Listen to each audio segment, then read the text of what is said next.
Eu sou Kenzo, me converti em uma igreja rígida, sempre fui rebelde, não obedeci a esse pequeno ministério humilde separado das igrejas corruptas.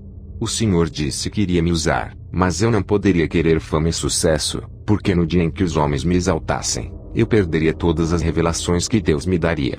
Jogava bola de short junto com os ímpios. Um dia, Deus usou um vaso e me repreendeu. Ficava de camiseta regata dentro de casa. Um dia eu estava orando, e uma voz me repreendeu. Quando aceitei a Jesus, tive que jogar minhas correntes de pescoço no lixo. O Espírito Santo me incomodou. Depois de alguns anos vivendo uma vida santa, começou a nascer cabelos brancos na minha cabeça. Nesse tempo, eu já tinha mais intimidade com Deus. Quando fui pentear os meus cabelos, uma fumaça negra saía de meus cabelos. Quando eu dobrei os meus joelhos para orar, uma voz me repreendeu dizendo: "Por que queres mudar o que eu criei? Não aceita a sua natureza? Sabes que o curso natural é envelhecer e morrer." O Senhor me fez lembrar em 1 Pedro 1:24 que diz: "Porque toda carne é como uma erva, e toda a sua glória é como a flor da erva, secou-se a erva e caiu a sua flor." Em Jó 14:2 diz: "Nasce como a flor e murcha, foge também como a sombra e não permanece." Depois daquela repreensão, nunca mais eu pintei os meus cabelos. Vou confrontar vocês com o meu testemunho. Tenho sido odiado por falar a verdade. Prefiro agradar a Deus do que o homem. Não vou diminuir esse testemunho e também não vou aumentar, ou dizer coisas agradáveis somente para alisar o ego de quem está assistindo. Quero confrontar os pecados ocultos e denunciar as falsas lideranças. Fui em uma igreja onde eu vi um pastor que realizava milagres e curas. Pessoas eram curadas de enfermidades incuráveis. Aquele homem assoprava, e pessoas que estavam em sua frente caíam no chão. Ele tinha grande autoridade espiritual. Onde ele colocava as suas mãos, coisas aconteciam. Pessoas rodopiavam quando ele colocava as suas mãos em suas cabeças. Seu ministério era cheio de pessoas. Eu fazia visitas nessa igreja onde esse pastor ministrava. Eu queria adotar o mesmo estilo de pregação dele, e fazer grandes sinais em meu ministério, mas eu não tinha o mesmo dom de sinais desse pastor. Seu nome é Charles Mark Bavin, sua igreja era próspera, ele vivia fazendo a obra em várias igrejas da cidade, na cidade de Denver. Eu comecei a orar a Deus pedindo o mesmo dom do pastor Charles, mas Deus não me respondia. Eu não congregava no ministério desse pastor, minha igreja era simples. Um dia, Deus usou um vaso, e disse que iria me dar um ministério próprio. Eu já era casado na época. Fui para casa buscar confirmação de Deus. Dobrei os meus joelhos. Uma voz me dizia: "Vou colocar um ministério em suas mãos. Vai ser uma igreja diferente, onde você vai congregar. Eu não quero que faça teologia. O meu Espírito Santo irá lhe ensinar assim como ensinou Paulo, e fez ele escrever vários livros do Novo Testamento. Eu lhe ensinarei de um modo como nenhum pastor ensinou. Revelarei os meus mistérios, e tu ensinarás esse rebanho que colocarei em suas mãos. Tudo o que eu falar a ti, ensinarás às minhas ovelhas, será responsável por elas, e no dia do arrebatamento, me darás as ovelhas que lhe dei." Comece a ler de Gênesis até Apocalipse, ore e jejue. Vou revelar coisas novas as quais estão encobertas pelos olhos dos sábios. Eu tenho ocultado aos teólogos que não me buscam, tenho ocultado aos soberbos, mas aos humildes revelarei. Seja um servo humilde, faça uma aliança comigo hoje como o apóstolo Paulo fez, e verás a diferença que farei em tua vida. E Deus me deu um ministério. Sempre mantive a simplicidade de pastor, comparado aos pastores que tinham salários altos de suas igrejas. Nunca dependi do dinheiro de igreja. Eu poderia viver da obra de Deus e viver servindo ao povo 24 horas, mas eu escolhi não sobreviver da obra para que sobrasse dinheiro para ajudar os necessitados. A obra de Deus não é para enriquecer pastor, é para ajudar os necessitados. Sou empreendedor de um negócio próprio, não sou empresário. O que eu ganho vivo com minha família, e ainda ajudo a obra de Deus. O dinheiro tem sido um grande problema para os egoístas que pensam em si mesmos, e tem aprisionado muitos que se alegam, levando à condenação de suas almas. Irmãos, eu aprendi coisas novas, o Espírito Santo me ensinava. Não posso dizer que tudo que aprendi com meu ex-pastor foi em vão. Serviu para eu compreender as novas revelações de Deus. Quando eu comecei o ministério justamente na direção em que Deus me falou, eu não coloquei campanhas de milagres oferecendo tudo o que o povo queria. Não vou oferecer o que Deus não pediu para oferecer. Não vou negociar as bênçãos de Deus para ganhar almas. Eu quero que venham buscar a Deus por amor. Eu me desfiz de qualquer método humano para ganhar almas. Não estou dizendo que é pecado usar a inteligência, estratégias para ganhar almas, desde que não fira a palavra de Deus. A melhor direção é a divina, aquela que vem do céu. Tem pastores que colocam teatro dentro da igreja. Isso é coisa de filme de Hollywood, algo diabólico. Por privar o meu ministério dos planos humanos de ganhar almas, passei por lutas no meu ministério. A igreja que eu fundei estava seca, só tinha eu, minha esposa e mais um irmão. Enquanto as outras estavam cheias, vários irmãos disseram que eu tinha que chamar cantores evangélicos, preletores famosos para atrair multidões. Eu disse para o irmão, se as pessoas não vão vir adorar a Jesus, não trocarei ele por outros que roubem a sua adoração. Ele me deu esse ministério e está nas mãos dele. O irmão disse, seu ministério vai fechar. Eu respondi, se fosse o meu ministério, eu acredito que fecharia, mas esse ministério não é meu. Eu disse para o irmão, abra a palavra para mim.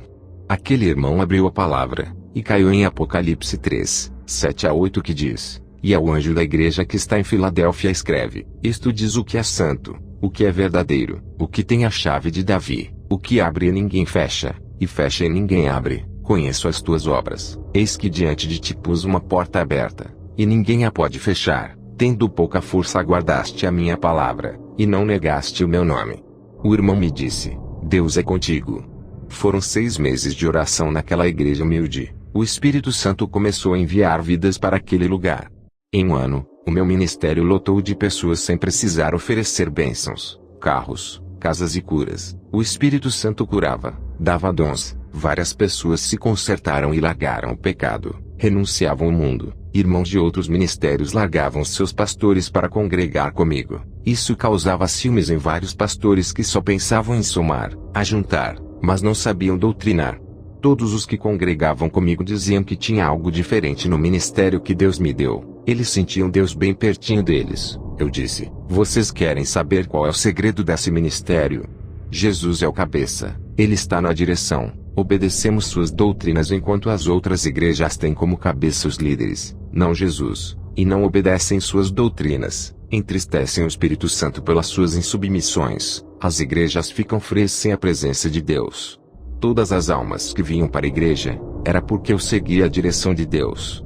Em João 21, 6-8 está escrito, e ele lhe disse, lançai a rede para o lado direito do barco e achareis. Lançaram-na pois, e já não a podiam tirar pela multidão dos peixes. Então aquele discípulo a quem Jesus amava, disse a Pedro, é o Senhor. E quando Simão Pedro ouviu que era o Senhor, cingiu-se com a túnica porque estava nu, e lançou-se ao mar. E os outros discípulos foram com o barco porque não estavam distantes da terra, senão quase 200 côvados levando a rede cheia de peixes. Eu também obedeci à voz de Jesus. Essa receita deu certo para o meu ministério. Onde tem pecado há demônios trabalhando, e eles são como vermes de defuntos. Onde há carne podre, esses vermes se ajuntam. O pecado é igual à carniça que atrai todo tipo de demônio. A igreja que viver uma vida santa, uma vida pura, o Espírito Santo se atrai, e onde ele está, os demônios não ficam. Pureza atrai pureza, sujeira atrai sujeira. Vários pastores do meu bairro começaram a perseguir o meu ministério. Diziam que eu não era de Deus, enquanto os falsos profetas faziam abominações. Eles não denunciavam, mas atacavam o meu ministério. Satanás não se incomoda com igrejas que fazem a sua vontade, não se luta com guerreiros mortos. Somente as igrejas verdadeiras é que são perseguidas. Enquanto eles não denunciavam as igrejas falsas, eu tive que denunciar. O povo precisa sair de dentro dessas jaulas de prisões dos falsos profetas.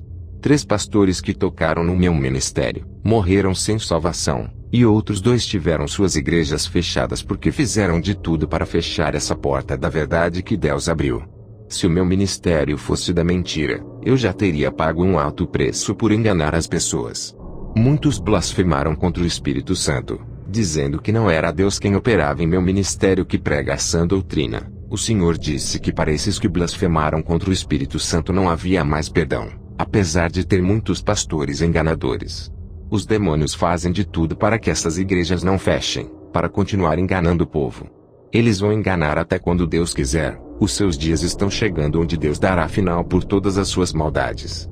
Depois de abrir o ministério, recebi o dom da visão. Quando ainda era adolescente, recebi uma profecia de que Deus me daria o dom da visão. E Deus cumpriu, me dando um dom especial por eu dedicar minha vida a Ele. O propósito desse dom é o de combater o espírito da mentira que está entrando nas igrejas. No começo, quando os meus olhos se abriram para o mundo espiritual, fiquei assustado.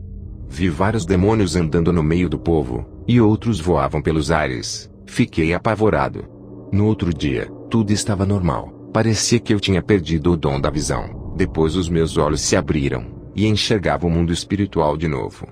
Quero lhe dizer que o dom da visão é como qualquer outro. Quem recebeu o dom da cura, não vai sair curando todo mundo. Um dia várias pessoas são curadas através da oração. No outro dia ninguém é curado com a mesma oração. A mesma coisa são os preletores que receberam o dom da palavra. Vai ter dia que na sua pregação converterá várias pessoas. Vai ter dia que ninguém vai se converter. O dom da visão que eu tenho não era diferente.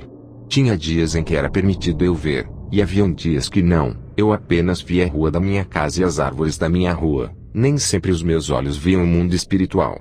Deus só mostra o que Ele quer, e se Ele não quiser mostrar, fechará os nossos olhos. Ver todos os dias o mundo espiritual não seria bom para minha mente. Isso tiraria o meu foco da realidade do nosso mundo. Graças a esse dom, eu podia ver o que acontecia por detrás das cortinas desse mundo. É um preço que eu pago por eu ter recebido. Os demônios não querem ser vistos, eles querem trabalhar em ocultos sem ninguém saber, e quando alguém revela as suas estratégias, eles usam pessoas para lhe atacar. Os anjos são mais vistos dentro das igrejas, lá eles fazem os seus trabalhos, eles não ficam andando pela cidade igual aos demônios. Fui nas campanhas do pastor Charles, ele estava com um carro novo. Tinha ficado bem de vida com o ganho de seu ministério, seus dons de sinais aumentaram. Ele estava com planos de colocar suas programações na televisão, já que tinha uma programação na rádio. Ele pensava em dar um salto e ficar conhecido nacionalmente. Fazia tempo que eu não fazia visita no seu ministério. Ele foi o homem que me inspirou. Eu fui lá buscar uma resposta de Deus. De tanto eu orar, o Senhor me respondeu no meu quarto dizendo: servo, por que tu queres o mesmo dom desse pastor? Esse dom eu não posso lhe dar. Eu fiquei triste com a resposta de Deus. Fazia tempo que eu orava pedindo esse dom do pastor Charles. Um dia, o Senhor me tocou para eu ir no culto do pastor Charles. Ao chegar lá, me assentei para ouvir uma de suas ministrações. Algo começou a acontecer naquele momento. Minha visão espiritual se abriu, e eu pude ver um demônio por detrás do pastor Charles. Tudo o que o demônio falava, o pastor repetia. Eu vi uma marca de um número 666 na testa desse pastor. Ele estava sendo controlado por aquele espírito maligno. O demônio exercia grande controle mental sobre a sua mente. Aquela marca na testa fazia o pastor pregar o que o demônio queria. Quando o pastor Charles levantava suas mãos em direção às pessoas que estavam assentadas, pude ver que na palma de sua mão dentro da pele tinha uma estrela de metal invertida. Eu não sei de que metal era. Pude ver que daquela estrela saíam uns feixes de laser que irradiavam em todas as pessoas. Muitas eram curadas, demônios saíam. Orei a Deus em espírito, pedi para Ele me revelar o que estava acontecendo nesse culto. O Senhor me disse: servo, entende o porquê eu não posso lhe dar os mesmos dons que esse pastor tem. Ele não fez aliança comigo, ele fez aliança com outro Deus para lhe dar esses dons. Ele me aceitou, mas não quis viver uma vida santa, preferiu viver no luxo satisfazendo os desejos da carne. Ele não quis pagar o preço na oração para eu lhe dar os dons, preferiu o caminho mais fácil para obter esses dons e todo o conforto que ele quis. Eu estou dando chance para ele se arrepender e voltar para o caminho da luz. Se ele se voltar para mim, darei os meus dons para ele e tirarei esses dons do engano. Eu disse: Senhor, ele expulsa legiões de demônios. O Senhor disse: servo, não se deixe enganar. Somente quem tem o meu Espírito Santo pode expulsar demônios, pois a luz subjuga as trevas. Aonde houver trevas, a luz chega e ilumina tudo. Um pastor que tem demônio não pode expulsar outro demônio, pois ambos estão em trevas, o pastor e a pessoa que tem demônio. Lembra da minha palavra que eu disse quando estive na terra? Mas os fariseus, ouvindo isto, diziam: este não expulsa os demônios senão por Beelzebu, príncipe dos demônios. Jesus, porém, conhecendo os seus pensamentos, disse-lhes: todo reino dividido contra si mesmo é devastado, e toda cidade ou casa dividida contra si mesma não subsistirá. E se Satanás expulsa Satanás, está dividido contra si mesmo, como subsistirá, pois, o seu reino? Mateus 12, 24 a 26. O Senhor dizia: Servo, esse pastor não pode expulsar demônios, ele tem pacto com eles, não há reino dividido entre demônios, tudo isso é uma farsa, os demônios precisam usar alguém para enganar, esse pastor é um instrumento dos demônios, os demônios querem que as pessoas confiem nesse pastor do engano para ganhar as almas de uma congregação inteira, os demônios realizam muitos sinais para que esse pastor nunca perca o crédito, e continue a enganar com esse falso evangelho. Esse pastor é referência. Muitas pessoas confiam em seu ministério, acreditam que é o meu espírito que usa ele, por isso, quando ele dá ordens aos demônios, eles saem para não manchar o seu ministério, e assim o espírito da mentira continua a reinar. Quando a voz do Senhor falou, eu fitei os meus olhos no pastor Charles. Ele desceu do púlpito, e colocou sua mão onde foi introduzida essa estrela invertida no estômago de uma mulher. Ele revelava que aquela mulher tinha câncer. Ele expulsava o câncer, via aquele câncer sair como uma bola e entrava dentro da mão do pastor. Parecia que aquela estrela que estava introduzida dentro da sua mão, tinha um imã que puxava. Depois, ele colocava sua mão para orar por um homem. Aquela bola saía de sua mão, e entrava dentro daquele homem enquanto aquela mulher era curada. O homem ficava com o câncer dela. Percebi que o diabo não curava, apenas transferia as enfermidades para outros corpos. Depois eu vi um grande show com efeitos tecnológicos, luzes piscando para atrair os jovens. Tudo isso chamava a atenção da multidão. Havia uma estratégia humana para atrair pessoas, havia muita manipulação da fé dentro dessa igreja. Os demônios cegavam os entendimentos daquelas pessoas através dos sinais. Tudo isso distraía as pessoas, segurava as suas atenções, não deixava elas pensarem no que havia de errado ali. O espírito do engano estava ali, mas muitas igrejas estão seguindo as mesmas técnicas de manipulação. Os demônios fazem aqueles cultos ficarem atrativos para chamarem atenção, fazendo eles não enxergarem o que estava de errado por detrás desses ministérios. Irmãos, eu enxergava demônios dentro dessas igrejas. Eu não vi Deus ali, não havia nenhum anjo ali, tudo estava entregue nas mãos dos demônios. Eu visitei várias igrejas onde tinha demônios, havia também anjos. Mas naquela igreja não vi nenhum anjo. Fui embora para minha casa triste. Nunca mais colocaria os meus pés naquela igreja. Eu pensava que toda a igreja era de Deus, mas muitos abrem para propósitos malignos, pessoas usadas pelos demônios. Dobrei os meus joelhos e fui orar a Deus. Estava com vergonha de ter pedido um dom igual ao daquele falso pastor. Eu orei a Deus e disse: aonde está aquele povo santo que faz a diferença e coloca aqueles demônios para correr? Uma voz me disse: meu povo não está ali, estão todos aprisionados pelo engano, privados de conhecer a minha palavra como ela é de verdade. Eu chorei pela situação das pessoas que estavam perdendo a salvação, é o que diz na palavra, e ouvi outra voz do céu que dizia: sai dela, povo meu, para que não sejas participante dos seus pecados, e para que não incorras nas suas pragas, porque já os seus pecados se acumularam até ao céu, e Deus se lembrou das iniquidades dela. Apocalipse 18, 4 a 5. Não procura uma igreja que ofereça coisas prazerosas para sua carne. Procura uma igreja que incomode sua carne, que pregue contra a sua natureza pecaminosa. Procura uma igreja santa que te faça caminhar no caminho estreito. Deus age em igrejas assim. Não procure uma igreja que deixe você fazer o que quer, para que não sejas mais um enganado. Satanás se transfigura em anjo de luz para enganar, para fazer você acreditar que Deus está ali. Deus não habita onde existe iniquidade. O Espírito Santo é limpo, nunca entraria em lugar que profane o nome de Deus. Se vocês insistem em andar nas igrejas caídas, serão enganados. Eles te oferecem um evangelho sem compromisso com Deus, onde a noiva pode se prostituir com outros deuses. Nada é pecado, tudo é graça. Fazem Deus de garçom, só pedem bênçãos, mas não oferecem nada para Jesus, que são o corpo, alma e espírito. Qual é o esposo que continuaria casado com uma esposa que não se entrega completamente, não a ama? Amor fingido, interesseiro, só quer aquilo que ele pode oferecer, mas não quer compromisso. A maioria das igrejas são noivas interesseiras. Isso machuca o coração de Jesus. O Espírito Santo se afasta. O Senhor me mostrava uma visão. Vi como as pessoas seguiam o pastor cego, e ambos caíam dentro do abismo. As pessoas estavam sendo enganadas ali. Aonde não há verdade, não tem libertação. Onde não tem o povo de Deus, os demônios reinam e dominam.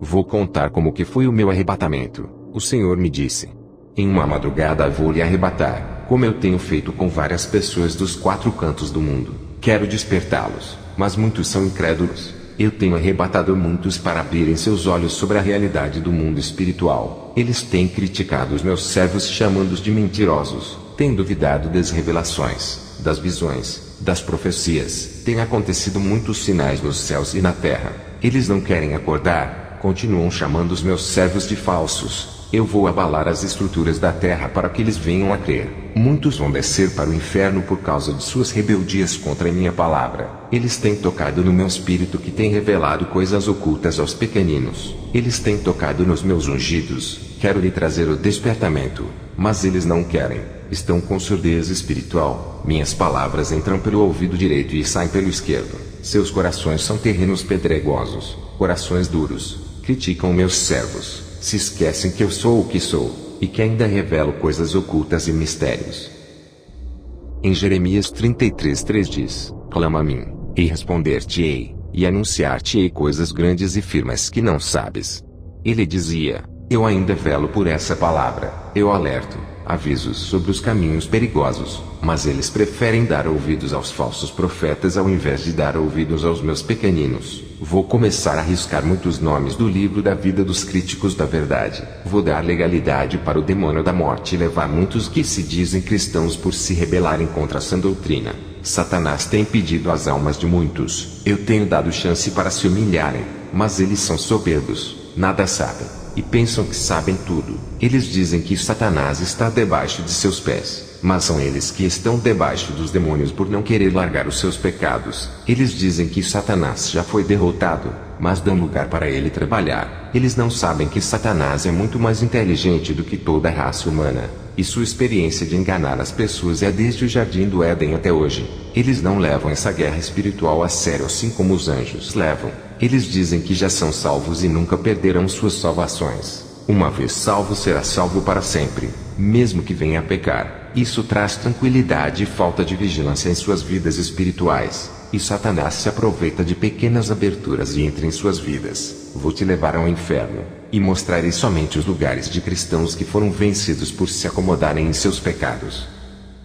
Eu ouvia somente a voz de Jesus quando ele se manifestou para mim com seu corpo de glória. Luzes saíam de seu rosto e do seu corpo. Eu e Jesus fomos ao inferno. Chegamos naquele lugar escuro e cheio de fogos vermelhos. O sangue das almas dava uma coloração para aqueles fogos. Cheguei em um lugar onde tinha os desviados que saíram da igreja, e um outro grupo de desviados dentro da igreja. Eles faziam parte das igrejas, mas não viviam a palavra. Eu fui em um lugar onde vi irmãos que tinham blasfemado contra o Espírito Santo. Perguntei a Jesus, quando foi que essas pessoas blasfemaram contra o Espírito Santo? Ele me respondeu: quando o Espírito Santo usa uma pessoa que vive na santidade, e alguém diz que aquela pessoa está sendo usada por demônios, estão chamando meu espírito de monstro. Isso é uma ofensa, e quando morrerem, serão chamados de monstro aqui no inferno, viverão em grande sofrimento, não há perdão para quem blasfemar.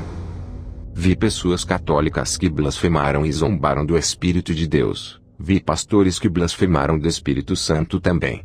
Jesus passou perto de um bispo, e ele pedia perdão por blasfemar. Jesus disse: qualquer que blasfemar do meu espírito, sua condenação é certa. Vi um irmão que blasfemou do meu ministério, dizendo que os demônios me usavam nas visões e revelações. Ele blasfemou do Espírito de Jesus. Eu fui em um lugar onde vi vários irmãos que andavam de short pela rua, andavam de camisa regata. Outros andavam sem camisa causando escândalos à palavra. Eles estavam no inferno. Eram pastores, bispos e apóstolos que pintavam os cabelos, faziam tatuagens, tratavam o templo do Espírito Santo como se fosse o templo do mundo. Vi pastores que usavam correntes no pescoço, pareciam rapper, usavam roupas largas, estavam no inferno. Uma irmã de salto alto pedia perdão e chorava. Essa irmã tinha um espírito de sedução, andava rebolando de salto alto. Pastores e bispos que tinham mais de 2 casamentos e estavam casando pela 3ª vez, banalizavam o matrimônio sagrado que Deus deixou, fazendo escândalos no meio evangélico. Eram crentes carnais que se divorciavam para se casarem quantas vezes quisessem, morreram sem pedir perdão pelos seus pecados e estavam no inferno. Em Marcos 10, 7-8 diz: por isso deixará o homem a seu pai e a sua mãe, e unir-se-á à sua mulher, e serão os dois uma só carne. E assim já não serão 2, mas uma só carne. Em Marcos 10:9 diz: portanto, o que Deus ajuntou não separe o homem. Fui em uma galeria no inferno, onde eu vi revistas da Sentinela, vi livros evangélicos com falsas doutrinas, livros espíritas e livros de magias, livros de doutrinas de demônios, livro escolar de filosofia. Todos esses livros ensinam ao contrário da palavra de Deus, dizendo que o homem veio do macaco, que o universo se criou sozinho, negando a existência de Deus. Isso está nos livros de educação como os de ciências, história, entre outros. Tudo para controlar as mentes igual a do pastor Charles, que tinha uma marca espiritual em sua testa. 1 Timóteo 4, 1-2 diz: mas o Espírito expressamente diz que nos últimos tempos apostatarão alguns da fé, dando ouvidos a espíritos enganadores, e a doutrinas de demônios, pela hipocrisia de homens que falam mentiras, tendo cauterizado a sua própria consciência. Satanás tem entrado dentro da teologia para cegar o entendimento. Em 2 Coríntios 4:4 diz: nos quais, o Deus desse século cegou os entendimentos dos incrédulos, para que eles não resplandeçam a luz do Evangelho da glória de Cristo, que é a imagem de Deus. Eu leio só a Bíblia, e o Espírito Santo me ensina. E demais disto, filho meu, atenta, não há limites para fazer livros, e o muito estudar é enfado da carne. De tudo o que se tem ouvido, o fim é: teme a Deus e guarda os seus mandamentos, porque isto é o dever de todo homem. Eclesiastes 12, 12-13. Livros de teologia cheios de ideologias humanas não acrescenta nada de santidade. Vê gibis de desenhos, gibis do Batman, Super-Homem, Homem-Aranha e outros. Vi variedades de gibis consagrados para entrar nas mentes das crianças, mudarem suas atitudes, fazerem elas não respeitarem os pais, virarem lésbicas, homossexuais, ficarem violentas, irem para o mundo do crime, dos vícios. Tinha conteúdos pornográficos infantil. Esses gibis de desenhos estavam cheios de dardos em cima deles. Eram pequenos alfinetes negros que entravam dentro da mente. Vi brinquedos consagrados a demônios como bonecas femininas. Existia uma variedade de bonecas que continham pequenos demônios dentro delas. Essas bonecas traziam tribulação para os lares, deixando as crianças perturbadas. Vi também bonecos masculinos que traziam demônios mirins. Fui em um lugar onde tinha vários adolescentes rebeldes que brigavam com os pais, e eles estavam ali por serem viciados em games. Os demônios possuíam essas crianças, deixando elas rebeldes. Esses demônios saíam de dentro de jogos de videogames. Muitos jovens estavam ali, tinham sonhos, planejavam futuros, mas morreram com tudo isso. Todos os seus projetos morreram ali. Que tristeza ver a nossa juventude se perdendo. O futuro da igreja está sendo destruído. Satanás armou um plano para destruir as crianças e jovens para não ter mais igrejas. Ele está formando uma geração incrédula através de desenhos e filmes. Essa geração adorará o anticristo. Eu vi todo o seu plano no inferno. O Senhor Jesus disse: conte tudo o que viu, mas aqueles que não acreditarem no seu testemunho serão os joios. Eu cobrarei desses, e lançarei os joios que lhe perseguirem no fogo. Eu arrebato os meus servos por amor. Eu não quero ver ninguém no inferno. Eu choro por cada alma que desce a esse lugar. Mas eles não querem ouvir. Eles esquecem que sou amor, mas sou justiça e pune os rebeldes. O Senhor e eu subimos para a terra. O Senhor disse para mim: quem profetizará sobre os ossos secos dessas igrejas, já que os falsos profetas não deixam os meus servos pregarem a verdade? Eles dizem que não largam o pecado porque o Espírito Santo não testificou em seus espíritos. Mas o Espírito Santo não pode testificar em espíritos mortos. Eles estão afastados de mim, longe de meus caminhos, não ouvem a minha voz, não sentem o meu espírito que está tão perto deles. Eles perderam as sensibilidades espirituais. 90% dessas igrejas não subirão, apenas 10% vão subir. Em Levítico 27:30 diz: também todas as dizimas do campo, da semente do campo, do fruto das árvores são do Senhor, santas são ao Senhor. Essas foram as suas últimas palavras. O Senhor me deixou em meu quarto onde meu corpo estava. No dia seguinte, contei na igreja onde pastoreio. Depois dessas revelações eu fiquei muito rígido, porque Satanás não brinca. O Senhor Jesus não está feliz com a situação das igrejas. Estão mortas na sua maioria. Depois eu tive uma visão. Vi vários altares quebrados. Eram poucos que estavam de pé. A maioria estavam em ruínas. O Espírito Santo me disse: o noivo não buscou a noiva ainda porque são poucas as que estão preparadas. Ele quer mais colheitas de almas. É preciso os altares serem restaurados, serem levantadas essas ruínas, para que o número de noivas aumentem. Faça essa oração comigo. Senhor Jesus, hoje me arrependo dos meus pecados. Creio que o Senhor derramou seu sangue para me salvar, deixando o seu trono de glória para morrer uma morte terrível de cruz. Sei que não tenho andado nas trilhas de seu caminho que lhe agrada, resistir às tentações como o Senhor resistiu. O Senhor é o meu Salvador e o meu Libertador, ressuscitou da morte e ascendeu ao céu. Um dia virá com toda a sua glória. Eu quero subir contigo. Eu creio que pertenço a ti. Sou seu filho e herdeiro de suas promessas. Hoje faço uma aliança contigo, igual àquela que tu fizeste na cruz. Amém.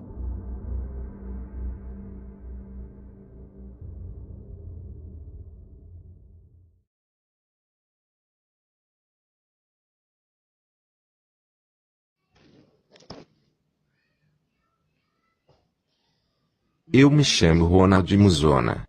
Venho em defesa de Robert Atsushi para falar a respeito dos escândalos e calúnias que a internet está fazendo por ele abominar as mídias. Todas as experiências de Kenzo e Robert foram escritas em japonês, porque foi através desse país que tudo começou. Depois os relatos poderiam ser traduzidos em outras línguas por pessoas de confiança que não viessem a alterar as experiências em outros idiomas. Muitos queriam vender essas experiências de Kenzo através de livros depois de sua morte, mas Robert não permitiu que eles viessem a lucrar. Um brasileiro descendente de japonês chamado Diogo Tanaka que mora no Japão se ofereceu para traduzir na língua portuguesa. Esse foi o primeiro idioma que traduziu as experiências do original. Diogo Tanaka queria escrever os livros na língua portuguesa para vender, mas Robert disse que não podia ser comercializado. Diogo apoiou o ministério de Robert e ganhou a sua confiança até ter alterado a primeira experiência de Kenzo. Kenzo começou o seu ministério na cidade de Timisoara, depois em Croacia na Romênia onde morou em 3 cidades desse país. Ele não começou o seu ministério em Denver nos Estados Unidos, e muito menos ter nascido lá igual Diogo Tanaka relatou na primeira experiência de Kenzo. Ele fez missão nos Estados Unidos passando por várias cidades, e teve a sua primeira experiência de arrebatamento e depois voltou. No segundo arrebatamento que ele teve ao voltar nesse país, ele tinha voltado a fazer missão em outras cidades americanas em lugares pobres. Depois de retornar ao seu lar, ele perdeu a esposa que foi embora e a sua casa foi destruída. Kenzo nunca falou em seu testemunho que nasceu em Denver, e nem Diogo afirmou isso quando traduziu.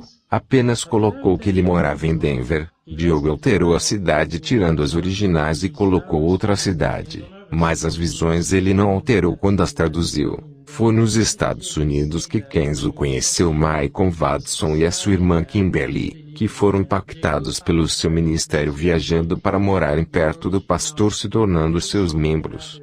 Depois da morte de Kenzo, eles ainda ficaram um tempo morando na Romênia que foi o primeiro país que Kenzo fez missão. Eles tinham esperança que mesmo depois da morte de Kenzo, a doutrina da igreja permaneceria, mas não conseguiram convencer a nova liderança, e retornaram aos Estados Unidos.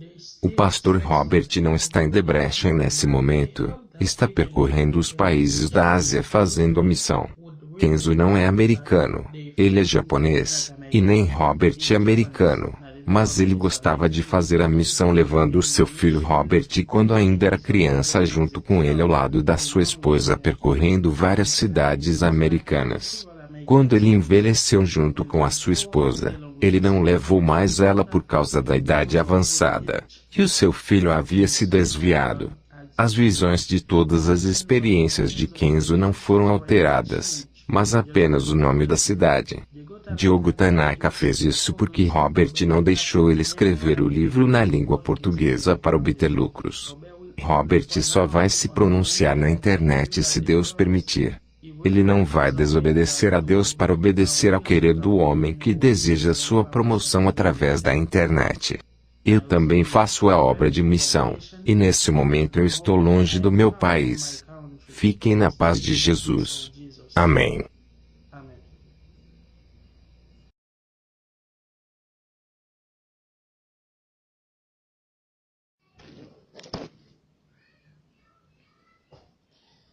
My name is Ronald Mosana.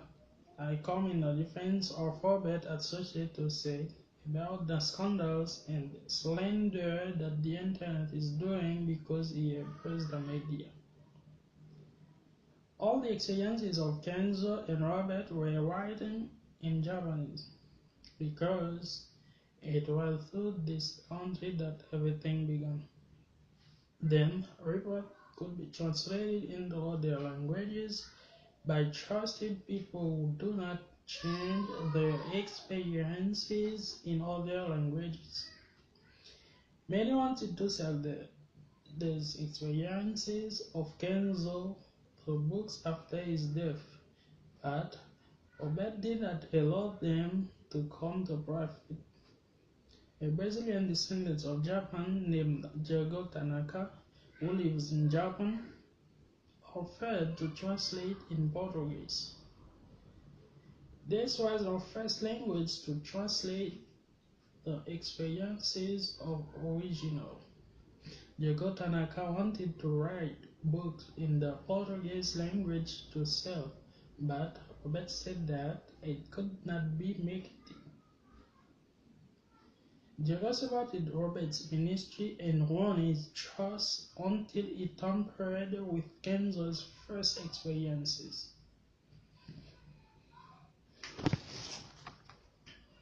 Kenzo began his ministry in the city of Timisoara, then includes in Romania, where he lived in 3 cities of that country. He did not begin his ministry in Denver in the United States, let alone have been born there, as well as Diego Tanaka reported his Kenzo first experience.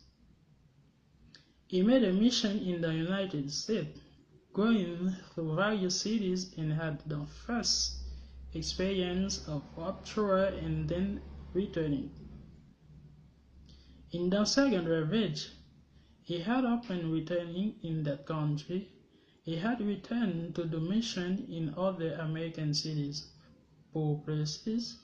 After returning to his home, he lost his wife, who was gone, and his house was destroyed.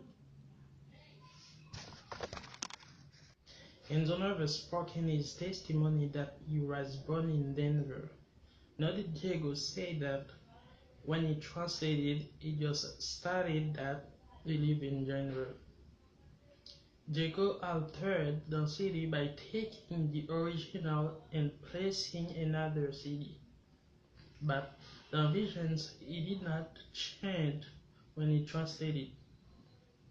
Was in the United States that Kenzo met Michael Watson and his sister Kimberly, who were impacted by their ministry traveling to near the pastor making their members. After Kenzo's death, they still spent some time living in Romania. That was the first country that Kenzo did mission to. They hoped that even after Kenzo's death, church doctrine would remain, but they failed to convince the new leadership and returned to the United States. Pastor Robert is not in the Branson at this time. He is traveling the countries of Asia doing mission. Kenzo is not American. He is Japanese. Not even Robert is American, but he enjoyed doing the mission, taking his son Robert as a child along with him. Alongside his wife touring several American cities. When he grew up along with his wife, he did not take her because of old age, and his son had gone astray. The visions of all Kenzo experiences were not changed, just the name of the city. Diego Tanaka did this because Robert did not let him write a book in Portuguese to make a profit. Robert will only pronounce on the internet if God allows. He will not disobey God to obey the will of the man who wishes him promotion on the internet. I also do the work of mission, and at the moment I am far from my country. Stay in the peace of Jesus. Amen.